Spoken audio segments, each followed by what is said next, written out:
আজকে মাত্র 30 সেকেন্ডে জাদুকরি পাটিসাপটার পিঠার রেসিপি শেয়ার করব। পিঠা রেডি করার জন্য একটি প্যানে 1/4 কাপ ঘি দিয়ে 1/4 কাপ চালের গুঁড়া ভালো করে ভেজে নিচ্ছি। তারপর 2 কাপ তরল দুধ, 1/4 কাপ গুঁড়া দুধ, হাফ কাপ চিনি আর 1/4 কাপ কনডেন্স মিল্ক দিয়ে দিচ্ছি। এখন এগুলোকে নেড়েচেড়ে জাল করে নিচ্ছি আর কিছুক্ষণ পরে দেখা যাবে খিরসাটা ঘন হতে শুরু করেছে। এখন এটাকে চুলা থেকে নামিয়ে নিচ্ছি, কারণ নামিয়ে নেওয়ার পর এটা আরও ঘন হবে। খিরসাটা রেডি করার জন্য 2 কাপ চালের গুঁড়া, হাফ কাপ ময়দা, 1/4 কাপ গুঁড়া দুধ আর পরিমাণ মতো লবণ দিয়ে ভালো করে মিশিয়ে নিচ্ছি। তারপর হাফ কাপ খেজুরের গুড় আর 1.5 কাপ নর্মাল পানি দিয়ে খুব সুন্দর একটা ব্যাটার তৈরি করে নিয়েছি। ব্যাটারের ঘনত্বটা ঠিক এরকম হয়েছে। এখন একটি প্যানে তেল ব্রাশ করে নিয়েছি আর 1 চা চামচ ব্যাটার দিয়ে দিয়েছি।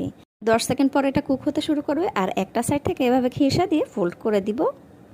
তো দেখতেই পাচ্ছেন একটি পিঠা তৈরি হয়ে গিয়েছে। বাকি পিঠাগুলোকেও কিন্তু একই নিয়মে বানিয়ে নেব। প্রতিটা জাদুকরি পিঠা বানাতে সময় লাগবে মাত্র 30 সেকেন্ড। বন্ধুরা, ভিডিওটি ভালো লাগলে অবশ্যই আমার চ্যানেলটি সাবস্ক্রাইব করবে আর লাইক কমেন্ট শেয়ার করতে কিন্তু ভুলবে না। নেক্সট ভিডিও দেখার আমন্ত্রণ রইল।